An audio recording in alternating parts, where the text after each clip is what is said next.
Welcome back, everybody. Hope you like my fancy new letters. Had them custom made from Amazon, $10.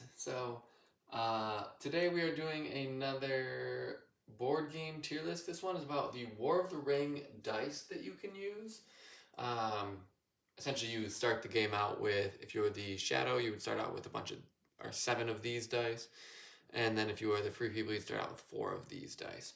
And then you can get the rest of these dice from um, recruiting different characters essentially, or awakening them, getting them into play essentially. Um, yep. So let's go ahead and do it. Okay. So to start out, S is the best, F is the worst. Pretty typical. So important thing about these standard dice that you start with. Number one, the shadow player starts with more, so you can assume their dice will be less powerful. The free people player starts with less, but you can assume that their dice would be more powerful in that case, which they are. And the other thing that's really important to note about these is there are certain abilities or actions that you can use that you can only use the standard dice for. So, um, I'm not going to go into what all those are. Some of the specific rules about this game sometimes confuse me, just because I don't play it often enough to remember every little detail or whatever. But essentially, these have more power because of that. Um, if it requires you to remove one of your dice, you can't always just remove a random die. You often would have to use one of your standard dice to fulfill the ability. So these get rated a little bit higher. So let's do both of these at the same time. So if we start with the um, shadow die, we have a character die, which really just lets you move or attack with armies. You can play an event card with the character symbol, or you can move minions as the shadow player, which typically are your Nazgul and then other thing. Cool, so that's good. And then we also, actually, just to keep these simple, we also have an army one. So this is you can move 2 armies, attack with an army, or you can play an event card that has the army symbol. Cool. So then the next one is muster. This is really important for the shadow player early. This lets you advance on the political track and get to war essentially, which is huge. You can play an event that has a muster action on it, or if you are at war, you can. Oh yeah, sorry. If you are at war, you can recruit an elite unit. You can recruit 2 leaders in 2 different places. You can recruit 2 regulars in 2 different places, or you can recruit 1 leader and 1 regular in 2 different places. And then if you are a shadow, you can also use these musters to bring certain characters into play. Cool. And honestly, yeah. Yep. So that one's solid as well. Then we have the Palantir. So this one is you can draw an event card from a deck of your choice, or you can play an event card. This one is just an overall play any event card, period. Whereas the rest of these, you can only play a specific event card. Cool. So that's that. And then did I lose my path here? Yes, I did. Okay, so then we have the best side, which is the muster or army action. This gives you a lot of options, which is great. And then we have arguably the worst side, although these are good as well. You get the eye, which is helpful to hunt for the fellowship. Okay, so essentially, if I look at this, the muster is really good at certain times, so I like the muster. This is super good because it lets me muster or do the army. The character is my least favorite of these. There's just not as much to do. If you move an army, you're doing it pretty inefficiently. If you attack with an army, it has to already have a leader, so that might limit what you can do. And you don't really want to play an event with these unless you have a specific card that makes that better. And you can move minions, but moving minions isn't super efficient either. Like, it's not a horrible thing, but it's not a great thing either. So don't love this die or this side. Palantir is all right. It's not my favorite, but honestly, I think maybe I should be starting to lean into drawing more strategy event cards, considering how good we figured out they are. And then this is a good side as well, just the army we're happy with. So overall, I'm going to put this die in A. I think it's a very, very good one. Okay, so now let's look at the free people. So the actions, this is not a symmetrical game or whatever. Like chess, this would be asymmetric, I believe is the correct term. So they have different win conditions, different ways of playing the games, and because of that, there's different actions that they have as well. So the free people has 2 of the character sides. They can do some of the same things at so there will be some overlap here and some differences, but we'll just go over it all. So the leader move and attack, cool. So we have that same, and then you can play an event that has a character face on it. And then you can also progress the fellowship, which is just to move it 1 additional step. Then there's the hunt roll. Then you can hide the fellowship if it is revealed. You can separate companions from the fellowship. And then you can move the companions that have already been separated from the fellowship. So there's a lot of different things you can do with this. So this is like your main way of winning the game is moving the fellowship. So this is a very, very good side. This is also a very, very good side. It's the same thing. This is a muster. So you can do the diplomatic action to advance you towards war. But the problem is it's not as good for the free people because the shadow will attack them eventually. So they will get advanced eventually by themselves. And they can't advance to war unless they are already active. Which only the elves start out as active. So that's not super good. And then they can play events with musters on them. You can also do all the recruiting that we already talked about. So, but the problem with this is that at the beginning of the game, this is really only going to be used either for an event or a diplomatic action because no one's going to be at war, whereas the Shadow can get people to war the first turn, so their recruitment is still helpful. And they can also bring characters into play with these, so significantly less good for the free people.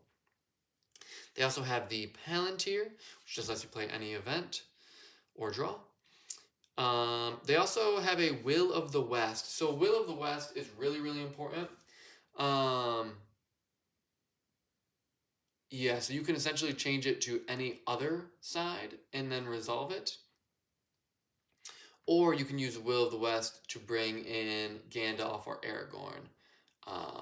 Or to do certain other actions on specific cards. Such as get rid of a shadow card that they happen to play. And then last but not least, we have the Muster/Army.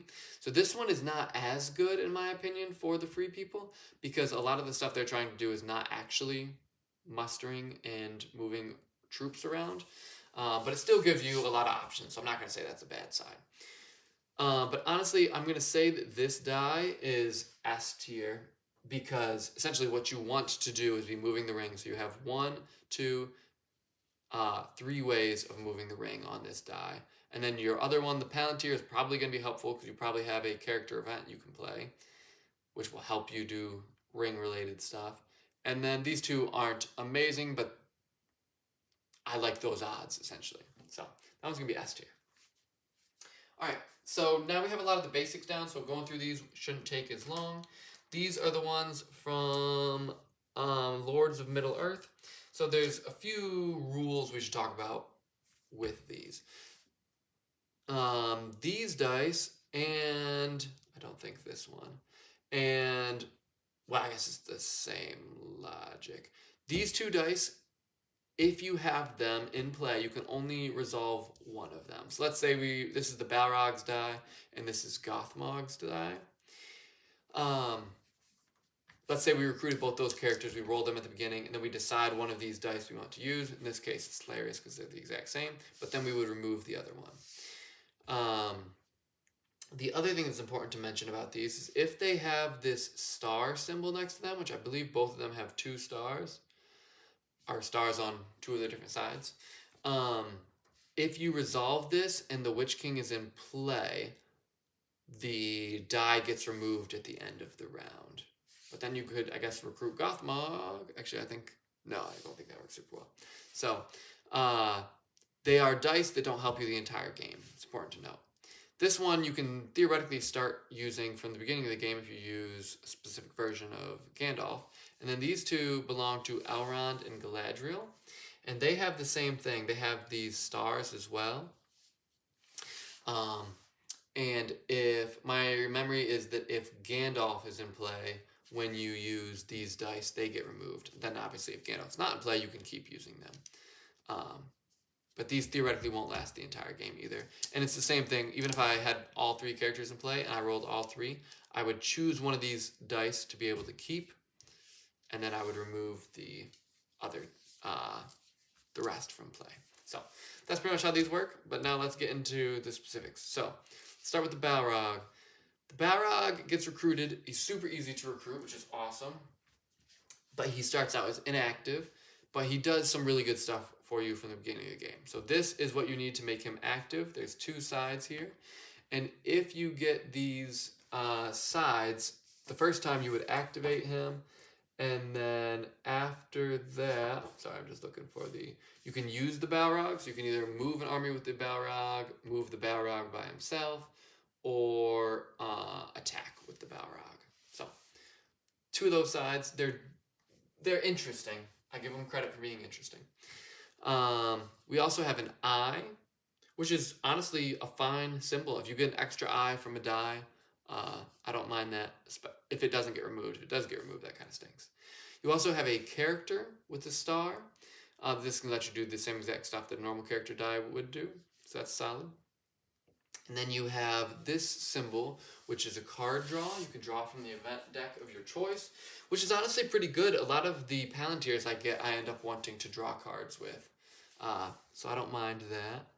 And then your last one is just a muster. So I am going to put this all the way down in C, though. It's funny that I say that because it's a die that I would normally try to get. But it can get removed, and honestly, most of your Balrog activation stuff I don't end up caring about. Yeah, so I think that belongs in C.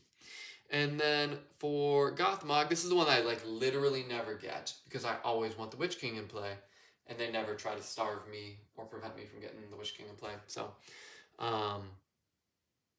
which you could do that by not getting Gandalf in play, essentially.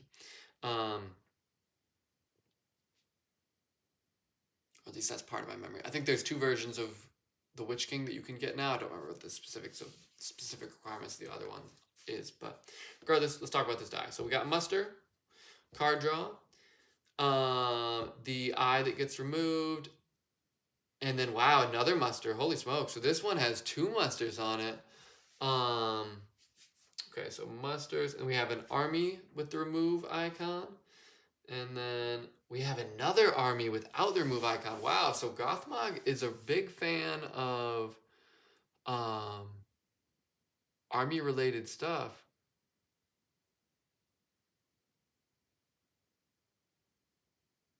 Huh.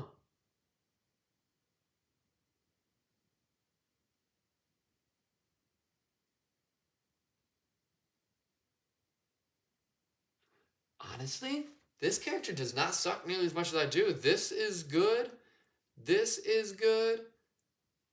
I feel like the problem is I always want to recruit the Balrog early. So because I always want to recruit the Balrog early,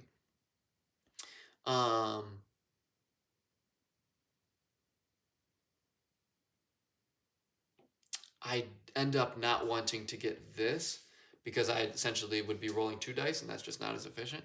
But honestly, maybe I'm sleeping on Gothmog, and he's better than I thought because these sides are pretty good. So I think I'm just wrong in this situation. I think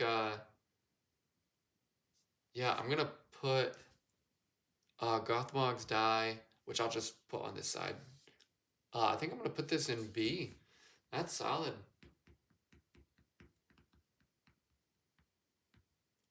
Yeah, I think I'm going to put it in B. I do think it's better than the Balrogs. All right, so let's go. This is Gandalf. card draw, Palantir, an eye, which is very bad. So each of these have eyes on them. If they get rolled, then they just get moved to the hunt pool. You also have a character die.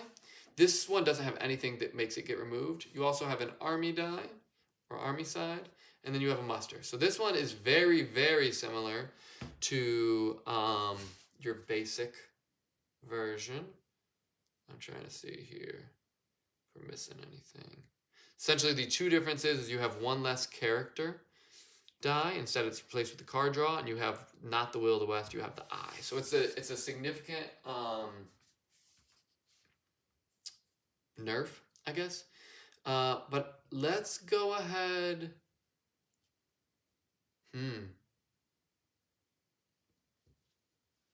I think I want to. So this one is really good because you can get it from the beginning of the game, and it can't get removed, which I actually also really like about it.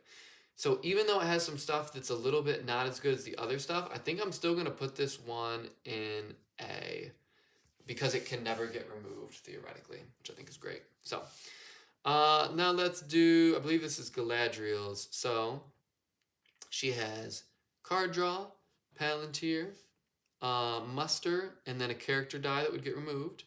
She also has an eye that would get removed, and another card draw. So 2 card draw, Palantir, 2 card draw, Palantir, eye, character, and muster. The card draw is sweet. We're happy about the card draw.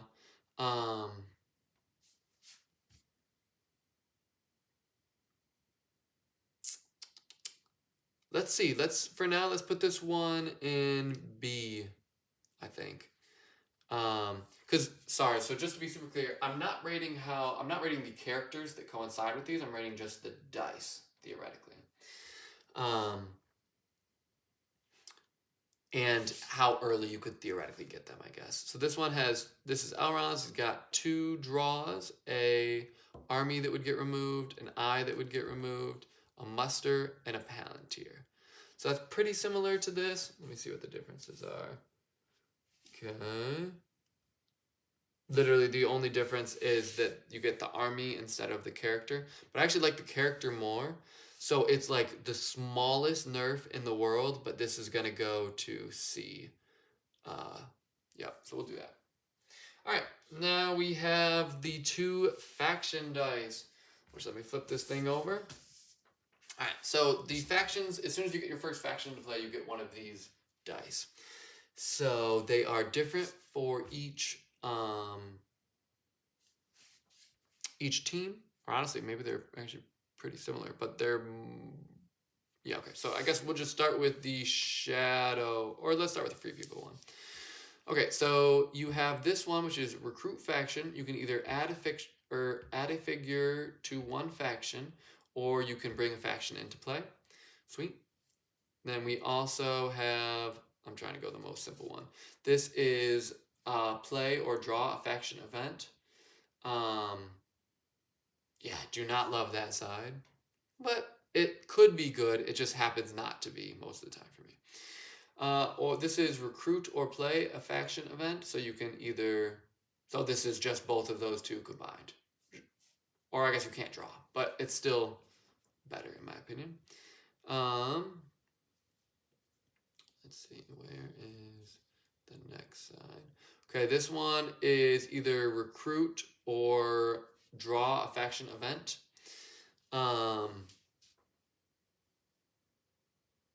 Nice, that's funny. It's like literally the same as the other one, except a tiny bit different. So this die has 2 recruits, 2 draw or plays, and then 1 each of the other ones. So I am always a big fan of getting dice. I am not a big fan of the specifics that this actually lets me do.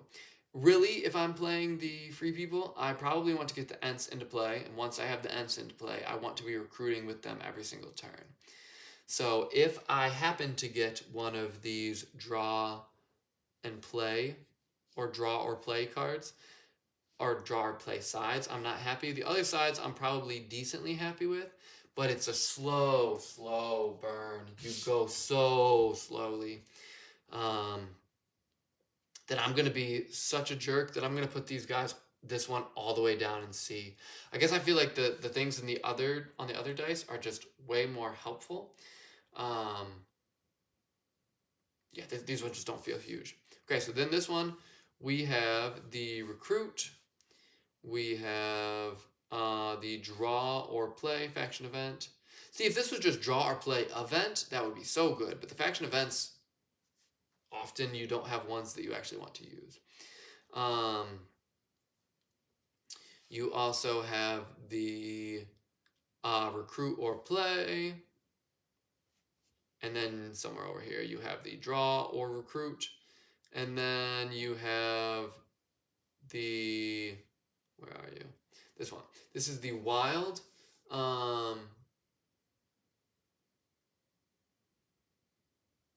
Yep, so essentially you can just use this as any of the sides. So I would say that this one is better than the Free People one. Because you do have the wild side, and it's more likely that you are going to be able to recruit every single time. But you're still likely to be able to play the events as well, or draw the events as well. So this one's going to go in B. Okay, and then last but not least, we have the ruler dice. So as soon as the Free People recruit or awaken the first ruler, I believe they're called, they get this die. As soon as the shadow player recruits either the Shadow of Mirkwood, Ugluk, or the Black Serpent, they would get this die. But it's important to note that if I awaken 5 rulers, I would only get 1 die. And if I corrupt one of those rulers, I don't get this die. It's only when I recruit one of them, and if I recruit all 3, I still only get one of these. So the other important thing to know about this is if I was with Free People, I would roll this die and essentially you would roll all of your dice, but then you would have to remove either this die or one of your standard dice. But it is good because it gives you options, right? If you roll and you get a muster and you really don't want a muster on one of your die, you just remove the one that has the muster. This also lets you do some cool abilities. I can't remember if this one lets you do any cool abilities. But that's fine. So let's go through it. So we have the Palantir. We have the Will of the West. I think this is literally just a standard die. Okay, that's just standard die. And then let's check on this one. So we have the Eye. Yeah. I think this is just standard die as well. Okay, cool. So both of these are just the standard dice. I'm gonna call it. I'm putting this one in S tier as well. I think it gives you the flexibility. It's not an actual added die to your pool. But because you get the added abilities with it, I think it's sweet. And then this one, I'm gonna put this one in B. And the only reason that I'm putting this one in B, even though it's the same exact as this, is because when you get it, there's no cool abilities you get to do. I don't believe you can remove it to do certain abilities that you could remove standard dice to do. That's my understanding at least. And you don't net any dice, you just get more options. But the shadow player is rolling so many dice where they don't need the options. The Free People player really does need the options. If they're only rolling 5 or 6 dice and they have to remove one of them, so they still only have 5 dice total, let's say. If they have one action that's completely wasted, that is horrible. So to be able to remove one of them and then kind of get an extra die, or maybe you just get an extra character compared to a muster, that's really good. And you can still get the Will of the West with this, which is just massive. So none of these are F. If any of them were to be F, it would be this, or it would probably be the Balrog die. But anyways, that's the tier list. Thank you for watching, everybody. Hope you enjoyed it.